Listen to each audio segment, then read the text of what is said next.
بسم الله الرحمن الرحیم. بینندگان عزیز برنامه 1400 سال، جوانان عزیز، خواهران گرانقدر، السلام علیکم و رحمت الله و برکاته. بازم خوشحال هستم که در خدمت شما دوستان عزیز و گرانقدر قرار داریم. امیدوار هستم با حوصله‌مندی برنامه خودتان تا پایان ببینین، بشنوین و نظر بدین. موضوع امروز ما دوستای عزیز موضوع تعدد زوجات رسول الله صلی الله علیه و سلم می باشه. رسول اکرم صلی الله علیه و سلم با چند زن ازدواج کرده. از دیدگاه اسلام وقتی یک مسلمان درباره ازدواج رسول اکرم صلی الله علیه و سلم بحث میکنه، چون پیغمبر کسی است که پیام خالق متعال بر مردم میرسانه. هر حرکت پیغمبر یک حکمت خاص خود داره. چرا پیغمبر 9 الی 11 همسر میگیره؟ دانشمندای اسلام سر هر کدام از این بحث کردن و دلایل ازوره و حکمت‌های ازوره یک یک بر ما بیان کردن. این بیان میکنن که یکی از حکمت‌های ازدواج رسول اکرم صلی الله علیه و سلم حکمت اجتماعی بود. رسول اکرم صلی الله علیه و سلم به خاطری که در یک جامعه زندگی میکرد و در اونجا در بین مردم از اون جامعه کسایی بودن، خانمهایی بودن که بالاخره سرپرست نمی داشت. پس پیغمبر خواست تا یکی از ضرورت‌هایی که در اون وقت بود به حساب رابطه اجتماعی با بعضی از خانم‌ها ازدواج بکنه. مثلا ام سلمه یک خانم است بسیار کهنسال. شما یک چیز در قسمت ازدواج باید در نظر داشته باشین. یک گپ بسیار مهمه.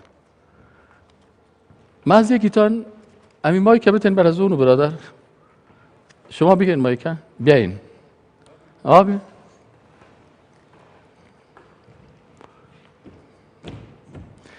به اینجا پیش بیاین. شما ازدواج کردین؟ دمایی نه. چرا؟ نوبت خلوت نشده. نوبت نرسیده؟ نه. خب اگر یک سوال از پیشتان بکنم، اگر ازدواج بکنین، بخواین ازدواج کنین، میکنین یا نه؟ ازدواج خو طبعا میکنیم. میکنین انشالله. دلتان میشه؟ دلی تمام نفرا میشه دیگه. خب دلتان میشه ازدواج کنین؟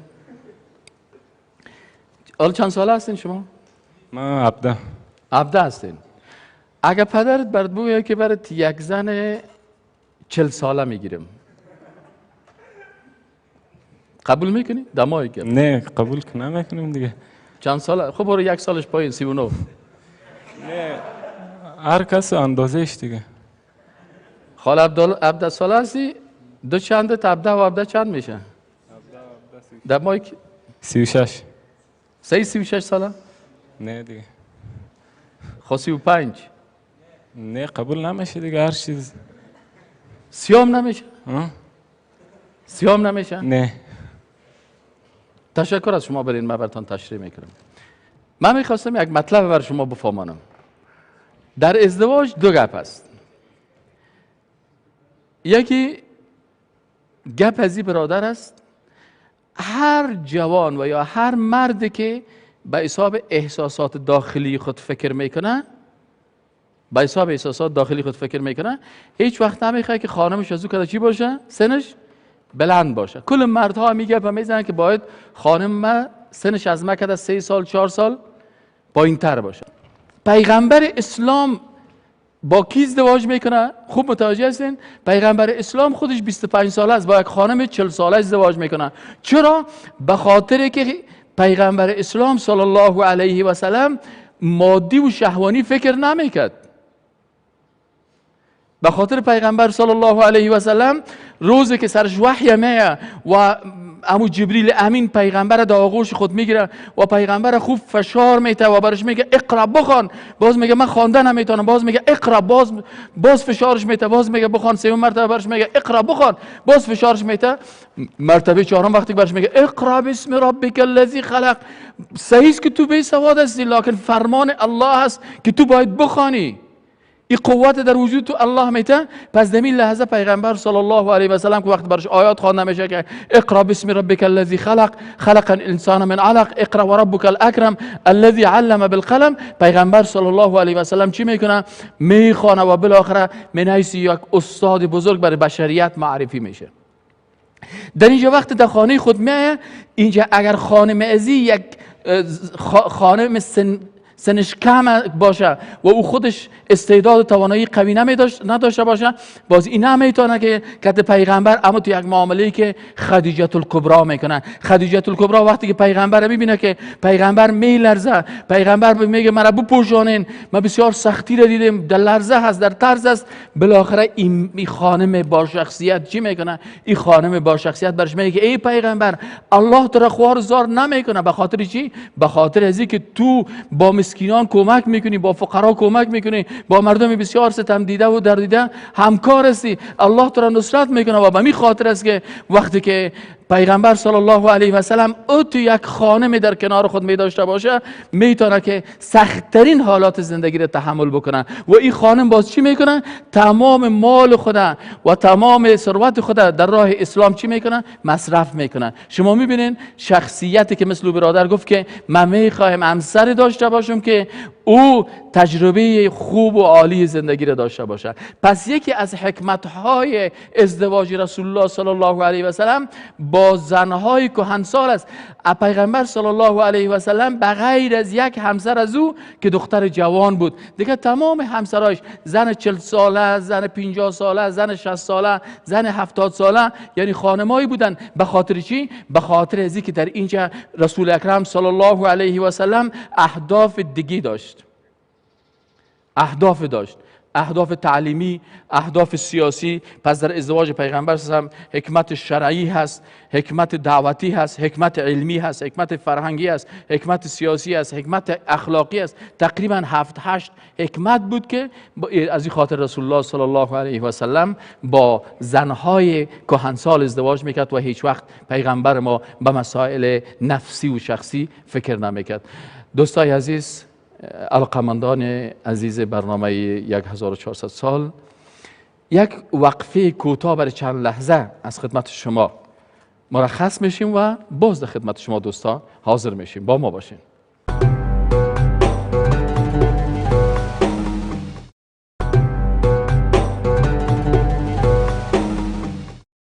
علاقمندان عزیز برنامه 1400 سال، با عرض سلام و احترام باز هم در خدمت شما دوستا قرار میگیریم و نوبت میتیم برای جوانان عزیزی که سوال داشته باشه. بسم الله الرحمن الرحیم. به نام خداوند جان آفرین، حکیم سخن در زبان آفرین. با عرض سلام خدمت استاد محترم و بینندگان محترم برنامه 1400. سوال داشتم از استاد محترم، این که وقتی ما در کنار دوستان غربیمان قرار میگیریم، اونها یک سوال بسیار سنگین رو از ما سوال میکنن و اون این هست که اونها سوال میکنن که در اسلام همونطور که شما فرمودید به 4 زن در اسلام اجازه داده شده که هر فرد 4 زن رو اختیار بکنه، اما پیامبر ما در بعضی روایات 9 زن و در بعضی روایات 11 زن اختیار کردن و اونها سوال رو میکنن که چرا پیغمبر شما 11 زن یا در بعضی روایات 9 زن رو اختیار کردن؟ آیا پیغمبر یک فردی شهوتران بود؟ آیا از روی شهوت و هوا و هوس زنها رو اختیار میکرد یا موارد دیگر دارد؟ با تشکر از شما برادر محترم. ببینین، مشکل ما با غربی ها در یک نقطه هست و او چی است؟ یک انسان غربی به طرف خود سیل میکنه و چون او خود از او، چون انسان غربی خودش متوجه چی است؟ متوجه نفس خود است. او سیرت پیغمبر ما را نخوانده. شما جوابشان چه قسم برشان میده؟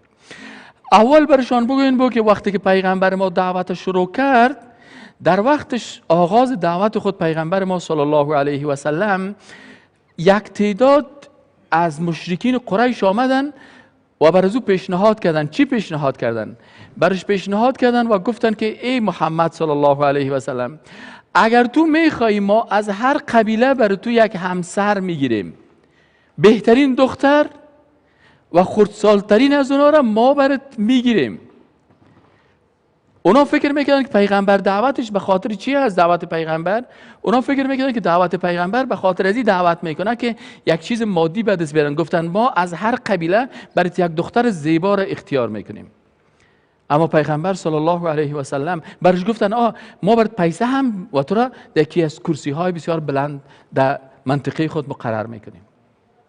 اما پیغمبر صلی الله علیه و سلم هدف شهوانی نداشت که از هر قبیله بره یک دختر زیبا را برش اختیار بکنه.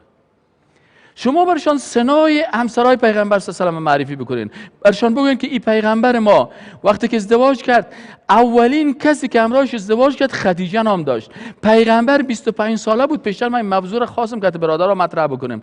پیغمبر 25 ساله بود، همسرش 40 سال است.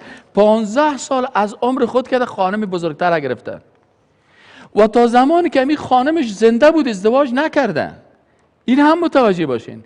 یعنی ببینید که رسول اکرم صلی الله علیه و سلم تقریبا از 50 سنش تجاوز میکنه و امرای امی خانم اولی خود از امرای خدیجه رضی الله عنها.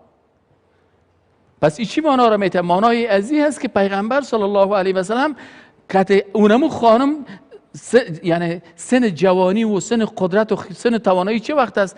همین بین 25 سال و بین 50 سال است. وقتی که انسان از 50 تجاوز کرد، یعنی خواسته های نفسیش کم شده میره. باز بالاخره پیغمبر صلی الله علیه و میره به همراه یک خانم ازدواج میکنه. مثلا ام سلمه سنش از 60 تجاوز کرده.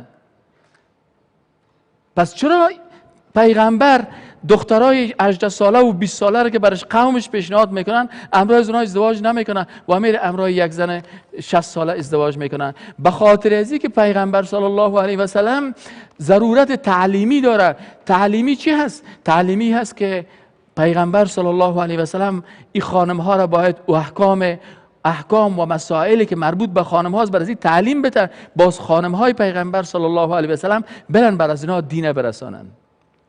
یک روز من در یک جای گفتم ما استادا، تمام استادای اسلامیات و شریعت، تمام استادای اصلا گفتم کل از اینا کس استاد ما زن است. اونا گفتن چطور میتونه که استاد همه شما زن باشه؟ گفتم بله استاد ما زن است، به خاطر که پیغمبر صلی الله علیه و سلم وقتی که امرای ام المؤمنین عایشه صدیقه رضی الله عنها امرای او ازدواج کرد، نیم احادیثی که در خانه رسول اکرم صلی الله علیه و سلم بود ای توسط از او و توسط همسرایش بر ما نقل شده. پس استاد ما کی شد؟ استاد ما یک زن شد و یا چندین زن استاد ما هست و ما در هر کتابی که باز میکنیم، صحیح بخاری، صحیح مسلم، ابو داوود، ابن ماجه، این کتابا را که باز میکنیم احادیثی از ازواج مطهرات.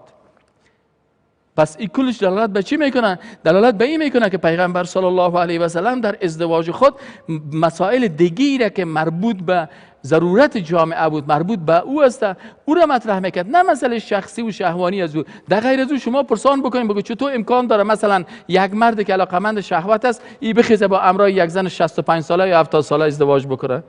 دوستای عزیز، علاقمندان گران قدر برنامه، یک فاصله داریم، بعداً باز هم در خدمت شما قرار خواهد گرفتیم.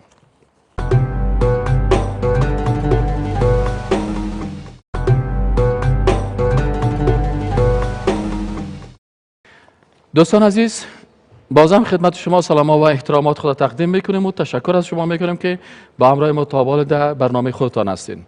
دوستان عزیز، حکمت از ازدواج رسول اکرم صلی الله علیه و سلم، یکی از حکمت‌های تشریعی و قانونی هست.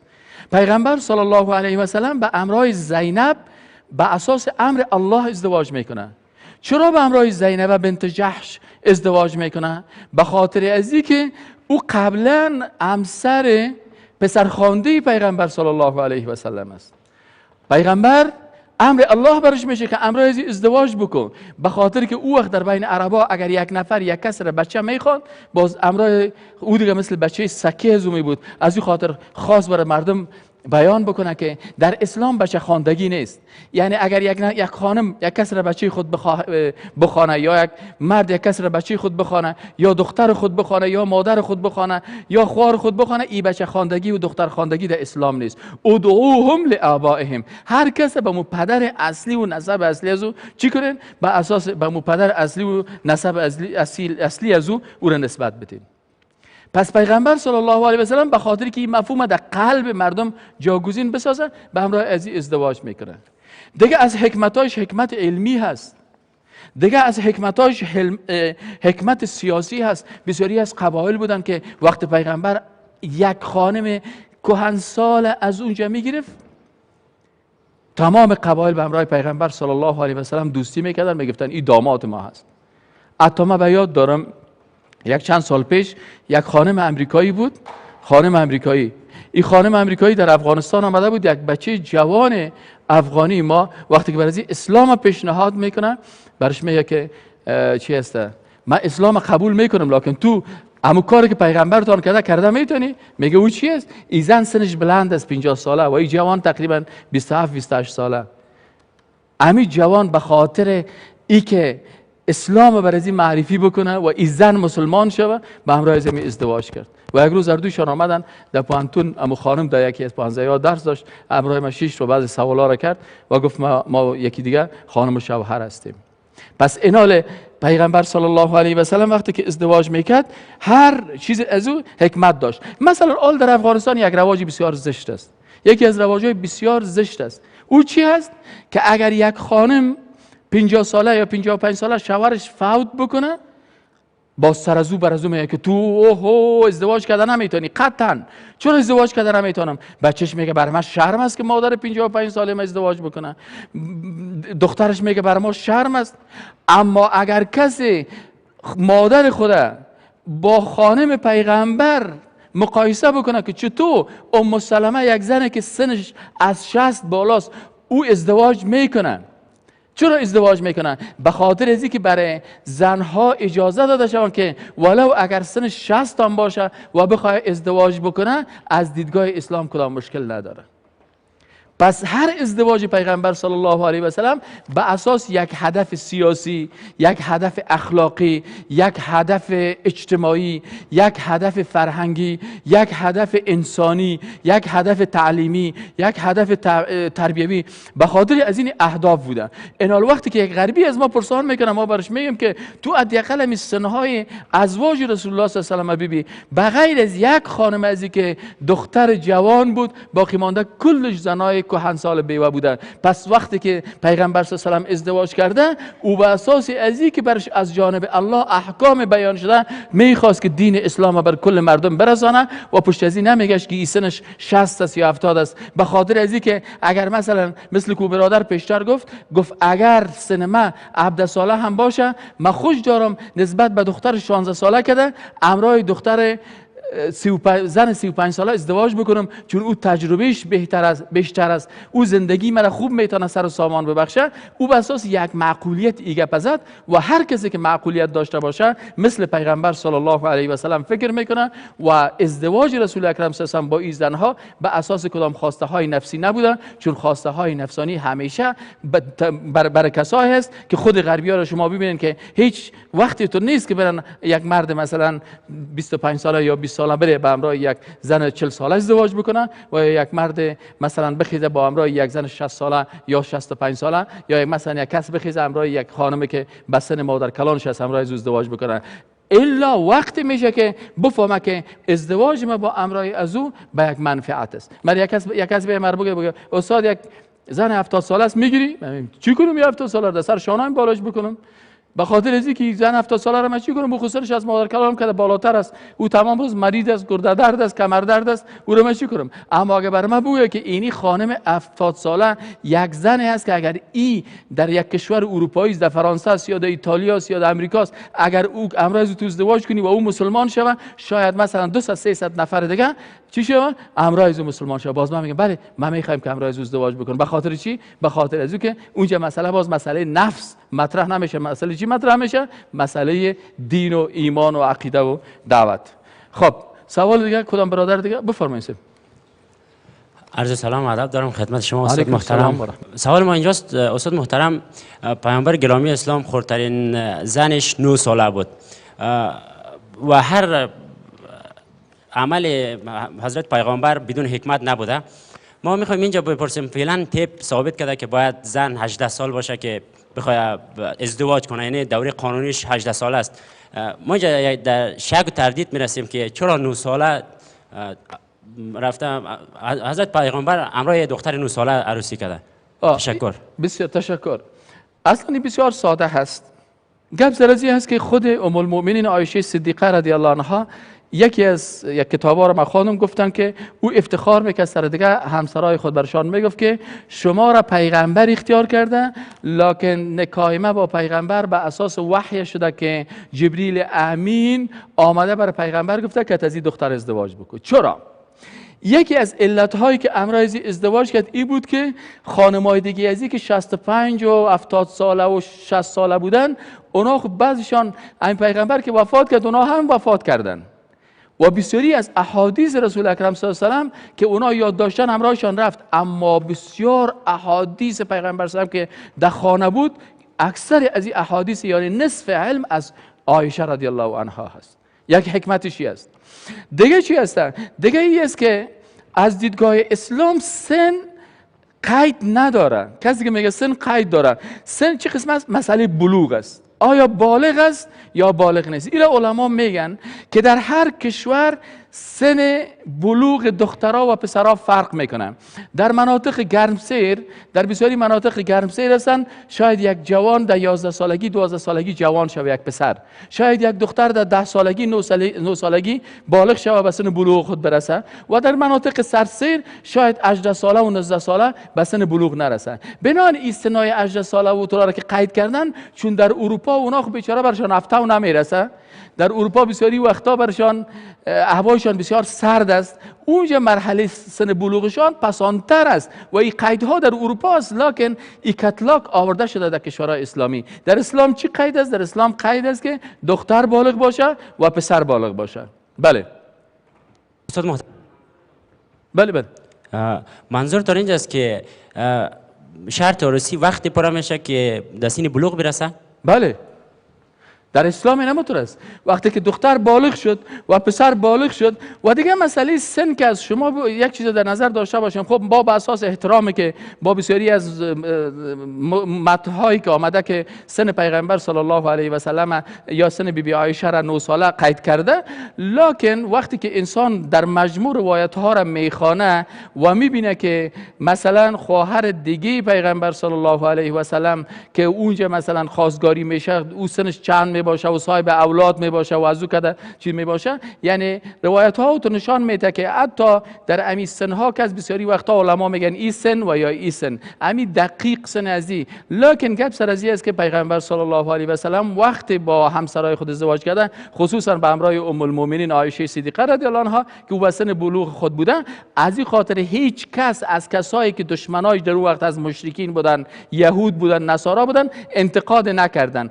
به خاطر چی که در اون منطقه اینمی سن ازدواج بوده و مردم گپ نورمال بوده و عادی بوده، از اون خاطر هیچ اتوکلام انتقاد نآمده. دوستان عزیز، بینندگان گران قدر برنامه 1400 سال، برنامه امروزی ما در همین جای به پایان میرسه. تا برنامه دیگر که باز هم در خدمت شما دوستان عزیز قرار میگیریم، شما را به خالق یکتا میسپاریم و السلام علیکم و رحمت الله و برکاته.